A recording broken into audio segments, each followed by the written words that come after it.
Hello, good morning dear students. मैं राम बाबू sir विज्ञान के ऑनलाइन क्लासेज में आपका हार्दिक अभिनंदन करता हूं। डियर स्टूडेंट्स, जैसा कि मैंने इस चैप्टर में आप लोगों से कोयला और पेट्रोलियम जो चैप्टर चल रहा है अपना, उसमें कोयले के बारे में बताया कि कोयले का निर्माण किस तरीके से होता है। डियर स्टूडेंट, इसमें कोयले के बाद में अगला जो टॉपिक शुरू कराने जा रहा हूं वो है पेट्रोलियम। न्यू सिलेबस के अकॉर्डिंग पेट्रोलियम जो शब्द है, पेट्रोलियम का जो शब्द रूपांतरण होता है वो दो शब्दों से मिलकर के बनता है, Petra plus oil. Petra plus oleum. Petra का मतलब होता है चट्टान और ओलियम का मतलब होता है तेल, यानी कि चट्टानों से निकलने वाला जो तेल होता है वो तेल पेट्रोलियम कहलाता है। स्टूडेंट्स, पेट्रोलियम, इससे पहले मैंने जो कोयला बताया था, कोयले का निर्माण और पेट्रोलियम के निर्माण की जहां तक बात आती है तो पेट्रोलियम के निर्माण में कोयले की और पेट्रोलियम, कोयले का निर्माण मृत वनस्पतियों के उच्च ताप और उच्च दाब पर परिवर्तन हुआ, लेकिन यहां पर जो पेट्रोलियम निर्माण होता है वो मृत वनस्पतियों के अलावा समुद्र में रहने वाले जीव जंतुओं का एक तरीके से समुद्री हलचल के कारण नीचे की ओर दब जाना। ऐसी स्थिति में समुद्र में रहने वाले जितने भी जीव जंतु थे कालांतर समय में वो सब समुद्र की अंत तह के नीचे जम गए और जमने के बाद में उनमें उच्च ताप और उच्च दाब उत्पन्न हुआ। उच्च ताप और उच्च दाब उत्पन्न होने के बाद में वो एक विशेष गाद और तल के नीचे स्थापित होते चले गए और लाखों वर्षों बाद उन स्थानों पर वायु की अनुपस्थिति, उच्च ताप और उच्च दाब से मृत जीव जो थे वो पेट्रोलियम के रूप में परिवर्तित हो गए और प्राकृतिक गैसों में परिवर्तन हो गया। इस टाइम में फिर एक बार फिर बता रहा हूं कि पेट्रोलियम का निर्माण किस तरीके से हुआ और कोयले का निर्माण किस तरीके से हुआ है। कोयले के निर्माण की जहां तक बात आती है तो कोयले का जो निर्माण था वो प्राकृतिक काल के अंतर्गत पेड़ पौधों के, वनस्पति के, पृथ्वी के धरातल के नीचे जम जाने के कारण हुआ, जिनमें उच्च ताप और उच्च दाब प्रकट हुआ। उच्च ताप और उच्च दाब के कारण वो कोयले के रूप में कालांतर लंबे समय बाद परिवर्तन हो गया, लेकिन वो पेड़ पौधे और वनस्पति के माध्यम से कोयले का निर्माण हुआ है। और पेट्रोलियम का निर्माण था बड़े बड़े जो विशाल समुद्र थे, उन समुद्रों में पाए जाने वाले जो जीव जंतु थे, समुद्री उथल पुथल के कारण वो जीव जंतु तह में चले गए और वो एक नीचे गाद में नीचे जम गए। जमने के उपरांत उनमें उनके लिए वायु की अनुपस्थिति मिली, ऑक्सीजन का ना मिलना, वायु की अनुपस्थिति, उन स्थानों पर वायु ना मिलने के कारण उस स्थान पर उच्च ताप और दाब उत्पन्न होता चला गया और उच्च ताप और दाब उत्पन्न होने के कारण ये सभी मृत जीव और समुद्री जीव जो थे वो पेट्रोलियम और पेट्रोलियम गैसों के रूप में इनका परिवर्तन हो गया। स्टूडेंट्स, जहां तक बात आती है पेट्रोलियम के परिष्करण की, तो पेट्रोलियम का जो परिष्करण था विश्व में, पेट्रोलियम का जो पहला तेल कुआं था वो पेंसिल्वेनिया अमेरिका में 1859 में प्रवेशित किया गया। ये मोस्ट इंपोर्टेंट क्वेश्चन है इस चैप्टर का कि विश्व का पहला तेल कुआं कहां स्थापित किया गया और कब किया गया। तो डियर स्टूडेंट, 1859 में अमेरिका के पेंसिल्वेनिया नामक क्षेत्र में पहला तेल कुआं ड्रिल किया गया, प्रवेशित किया गया और उसको स्थापित किया गया। इसके बाद में बात आती है भारत की कि भारत में पहला तेल कुआं कब और कहां स्थापित किया गया। तो भारत में पहला तेल कुआं जो निर्मित किया गया वो 8 वर्ष के बाद में, भारत में 8 वर्ष बाद असम के माकुम क्षेत्र में स्थापित किया गया। ये भी इंपॉर्टेंट है, इसमें पूछा जा सकता है कि भारत में पहला तेल कुआं कब और कितने वर्षों बाद प्रवेशित किया गया। तो विश्व में 1859 में पहला तेल कुआं अमेरिका के पेंसिल्वेनिया में, इसके 8 वर्ष बाद भारत के अंतर्गत पहला तेल कुआं असम के माकुम क्षेत्र में स्थापित किया गया। भारत के अंतर्गत अगर बात की जाए पेट्रोलियम उत्पादन की तो भारत में प्रमुख रूप से जो पेट्रोलियम पाया जाता है जिन जिन क्षेत्रों में, उनमें असम, गुजरात, बॉम्बे हाई, गोदावरी और कृष्णा नदियों के बेसिन में पेट्रोलियम का खनन अत्यधिक मात्रा में किया जाता है। पेट्रोलियम जो होता है इसका परिष्करण करना, परिष्करण का मतलब होता है शुद्धिकरण, और शुद्धिकरण जब किया जाता है तो पेट्रोलियम जो है ये एक विशेष प्रकार का गहरे रंग का तेलीय द्रव होता है। पेट्रोलियम एक विशेष प्रकार का गहरे रंग का तेलीय द्रव होता है और इसमें विशेष प्रकार की गंध उत्पन्न होती है। इसमें अप्रिय गंध उत्पन्न होती है। जो अप्रिय गंध का मतलब होता है जो अच्छी ना लगना। इसके अलावा इसका जब परिष्करण किया जाता है पेट्रोलियम का, तो पेट्रोलियम का जो शुद्धिकरण किया जाता है, उस शुद्धिकरण के दौरान पेट्रोल के अलावा बहुत सारे ऐसे पदार्थ होते हैं जो खनन किए जाते हैं, उत्पादित किए जाते हैं। इन पदार्थों में विभिन्न संगठकों में, जैसे पेट्रोलियम गैस का निर्माण करना, पेट्रोलियम गैस का खनन होता है।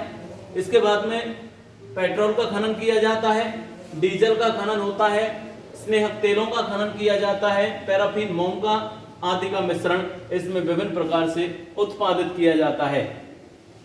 डियर स्टूडेंट्स, पेट्रोलियम के खनन में जो पदार्थ होते हैं इनका प्रभाजी आसवन किया जाता है। प्रभाजी आसवन करना, एक विशेष तापमान टेम्परेचर दिया जाता है, उसके द्वारा इनको विभिन्न प्रकार के स्तंभकों से गुजारा जाता है और ड्रिल करके प्रभाज किया जाता है, तब जाके इनका शुद्धिकरण रूप हम लोगों को प्राप्त होता है। और इसका जब प्रभाज किया जाता है तो ऐसी कंडीशन में ये विभिन्न प्रकार के जो पदार्थ, मिश्रित पदार्थ होते हैं, ये अलग अलग तापमान पर परिष्कृत कर लिए जाते हैं। इनमें तापमान पर परिष्करण करने के बाद में, जैसे पेट्रोलियम गैस, पेट्रोलियम गैसों में जैसे सीएनजी, इनका उपयोग होता है। सीएनजी, इसका परिष्करण किया जाता है। प्राकृतिक गैसों में मुख्य रूप से अगर बात की जाए इसके खनन की, उत्पादन की, तो ये भारत के अंतर्गत जो प्राकृतिक गैस के जो भंडार पाए जाते हैं प्रमुख रूप से, वो है त्रिपुरा, राजस्थान, महाराष्ट्र, कृष्णा गोदावरी डेल्टा। इन क्षेत्रों में भारत में प्राकृतिक गैस के भंडार उत्पन्न किए जाते हैं, प्राप्त किए जाते हैं। बात आती है पेट्रोलियम के परिष्करण से उत्पादित होने वाले विभिन्न पदार्थों के और उनके उपयोगों की, तो पेट्रोलियम गैस का उपयोग ऊर्जा प्राप्ति के लिए किया जाता है। पेट्रोल का जो उपयोग किया जाता है वो किया जाता है, पेट्रोल का उपयोग हल्के वाहन चलाने के लिए, वाहनों में ईंधन के रूप में, जैसे मोटरसाइकिल, कार वगैरह जो होती है, इनके अंतर्गत पेट्रोल का उपयोग किया जाता है। लेकिन डीजल का उपयोग किन में किया जाता है? ये भारी वाहनों के लिए किया जाता है। डीजल, ट्रक, बस वगैरह, ये भारी वाहनों को चलाने के लिए। स्नेहक तेल, स्नेहक का मतलब होता है लुब्रिकेंट, ये चिकने पदार्थ होते हैं, ये स्नेहक का कार्य करते हैं, घर्षण कम करने की क्षमता होती है। तो स्नेहक तेल, इनका प्रयोग घर्षण को कम करने के लिए किया जाता है। विभिन्न प्रकार की मशीनों के अंतर्गत हम लोग इनका उपयोग करते हैं। इनके बाद में पैराफिन, मोम, ये मोम बनाने का कार्य होता है, मोम के अंतर्गत काम में आता है। उसके अलावा बहुत सारे ऐसे पदार्थ होते हैं जिनका उपयोग हम प्रत्यक्ष रूप से करते हैं। इसके बाद में जो अपना पेट्रोलियम के विभिन्न प्रकार के संघटक होते हैं, इनका उत्पादन कैसे किया जाता है, तो पेट्रोलियम और प्राकृतिक गैसों से अनेकों उपयोगी पदार्थ बनाए जाते हैं। पेट्रोलियम और प्राकृतिक जो गैस हैं, इन गैसों से अनेकों प्राकृतिक पदार्थ, प्राकृतिक गैसों से अनेकों उपयोगी पदार्थ बनाए जाते हैं, जिन्हें पेट्रो रसायन कहते हैं। प्रश्न आता है पेट्रो रसायन किसे कहते हैं? पेट्रोलियम और प्राकृतिक गैसों से अनेकों उपयोगी पदार्थ बनाए जाते हैं, जिन्हें पेट्रो रसायन कहते हैं। इन पेट्रो रसायन का जो उपयोग होता है वो विभिन्न प्रकार के अपमार्जकों में किया जाता है। अपमार्जक का मतलब होता है डिटर्जेंट्स वगैरह जो निर्मित किए जाते हैं, उनमें हम लोग पेट्रोलियम के उत्पादों का हम उपयोग करते हैं। रेशे निर्माण में, रेशों में कृत्रिम रूप से जिन रेशों का निर्माण किया जाता है, जैसे पॉलिएस्टर है, रेयॉन है, नायलॉन है, इनका उपयोग जो किया जाता है, रेयॉन, नायलॉन, इनका उपयोग, पॉलिएस्टर, इनका उपयोग जो किया जाता है वो भी हम पेट्रोलियम के प्राकृतिक प्रभाजों या उत्पादों के माध्यम से ही करते हैं। इनके अलावा पॉलीथीन का जो निर्माण किया जाता है तो उसमें भी प्राकृतिक पेट्रोलियम पदार्थ काम में लिए जाते हैं। उसके अलावा पेट्रोलियम पदार्थों को जब प्रभाज किया जाता है तो इससे हाइड्रोजन गैस का निष्कासन होता है। और डियर स्टूडेंट्स, इस हाइड्रोजन गैस का उपयोग यूरिया जैसा उर्वरक बनाने के लिए काम में लिया जाता है। यूरिया जैसा उर्वरक हम लोग निर्मित करते हैं, जिसका उपयोग विभिन्न प्रकार के हम भूमि की मृदा शक्ति को बढ़ाने के लिए या भूमि की उर्वरक क्षमता को बढ़ाए रखने के लिए इनका उपयोग किया जाता है। इसके अलावा बात आती है कुछ प्राकृतिक संसाधनों की। प्राकृतिक संसाधन क्या होते हैं? डियर स्टूडेंट, प्राकृतिक संसाधन वो संसाधन होते हैं जो हमें प्रकृति से प्राप्त होते हैं और हमें हमारे दैनिक जीवन में काम में लिए जाते हैं। लेकिन यहाँ पर हम कोयला और पेट्रोलियम पढ़ रहे हैं। कोयला, पेट्रोलियम जैसे प्राकृतिक संसाधनों में आता है जीवाश्म ईंधन, वन और खनिज। जीवाश्म ईंधन, वन और खनिज। जीवाश्म ईंधन होते क्या है? जीव प्लस अश्म, यानी कि कोयला और पेट्रोलियम कैसे हैं? जीवाश्म ईंधन है। जीवाश्म ईंधन क्या है? कोयला व पेट्रोलियम। प्रश्न पूछा जा सकता है कि जीवाश्म ईंधन कौन कौन से हैं? तो कोयला और पेट्रोलियम। इनका उपयोग, ये जीवाश्म क्यों कहे जाते हैं, क्या है जीवाश्म ईंधन? तो सीधा सा है, जीव प्लस अश्म, जीव प्लस अश्म, यानी कि जीवों के अवशेष। जीवों के अश्म का मतलब होता है अवशेष। तो जीवों के अवशेष से जो हमें पदार्थ प्राप्त हुए वो पदार्थ जीवाश्म कहलाते हैं। इन जीवाश्मों में कोयला, पेट्रोलियम, कोयला किसका अवशेष है? जीवों का। कोयला जीवों के अवशेष में जीव आते हैं, पेड़ पौधों से जो निर्माण हुआ वो है जीवों के निर्माण में कोयले का निर्माण। और उसके अलावा दूसरा जो जीवाश्म में आता है वो है पेट्रोल। और पेट्रोल में जीवाश्म के रूप में क्या थे? मृत जीव जंतु, समुद्रों में पाए जाने वाले सभी मृत जीव जंतु ये जीवाश्म के अंतर्गत माने जाते हैं। डियर स्टूडेंट्स, जीवाश्म ईंधन प्राकृतिक संसाधनों में ये सीमित संसाधन है और समाप्य संसाधन है। बात आती है दूसरी कि इनके अलावा वन और खनिज ये भी सीमित और समाप्य संसाधन है। यदि हम इनका लगातार इसी प्रकार से दोहन करते रहे तो आगे आने वाले लगभग सैकड़ों वर्षों बाद ईंधन, वन और खनिज क्षेत्रों की कमी हो जाएगी। तो यहां पर जो कंडीशंस प्राप्त होती हैं तो इनका हमको जितने भी जो सीमित और समाप्य जो संसाधन है इनका हमको उपयोग इस तरीके से करना चाहिए ताकि आगे आने वाली पीढ़ी इनका उपयोग कर सके।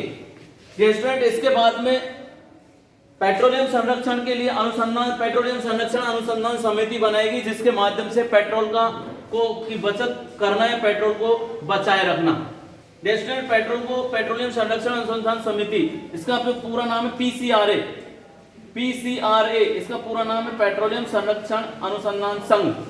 इसके द्वारा हम लोगों को विशेष प्रकार की हिदायतें दी जाती हैं वाहन चलाते समय। पहली जो बात ध्यान रखने योग्य होती है वो यह है कि गाड़ी को हमेशा समान और मध्यम गति से चलाया जाए। गाड़ी जब भी चलाई जा रही हो तो उसको एक समान स्पीड के माध्यम से और मध्यम स्पीड में उसका आगे की ओर बढ़ाया जाए। दूसरी बात आती है यातायात लाइटों की। जब भी हम किसी वाहन से जाते हैं तो उस कंडीशन में जाते समय रास्ते में किसी भी चौराहे पर यातायात लाइट अगर जली हुई हो तो उस स्थान पर हमको इंजन को पूर्ण रूप से बंद कर देना चाहिए ताकि जो पेट्रोल की अनावश्यक रूप से जो पेट्रोल खर्च हो रहा है, पेट्रोल डीजल जल रहा है, वो बच जाए। तीसरी बात आती है टायरों का दाब। वाहन चलाते समय तीसरा जो हमको ध्यान रखने योग्य बात आती है वो है टायरों का दाब सुरक्षित रखना चाहिए, टायरों का दाब समान रखना चाहिए। उचित टायरों का दाब होगा तो वाहन में स्पीड आएगी, पेट्रोल की बचत होगी, पेट्रोल कम जलेगा, पेट्रोल की खपत कम होगी। और चौथा है गाड़ी का नियमित रखरखाव। जब कभी भी जिस गाड़ी को हम लोग उपयोग में लेते हैं, जिसको चलाया जा रहा है, उसकी नियमित समय पर सर्विस, नियमित समय पर उसकी देखभाल, नियमित समय पर उस पर स्नेहकों का प्रयोग किया जाना चाहिए ताकि वो आसानी से और सुचारू रूप से नरम चल सके। यदि हम उनका नियमित रूप से उपयोग नहीं करेंगे, नियमित रूप से रखरखाव नहीं करेंगे तो ऐसी कंडीशन में पेट्रोल की अधिक खपत होगी, घर्षण अधिक होने के कारण स्पीड कम होगी, अत्यधिक मात्रा में ईंधन जलेगा। डियर स्टूडेंट, तो इनमें हम लोगों को ये ध्यान रखने योग्य बातें हैं।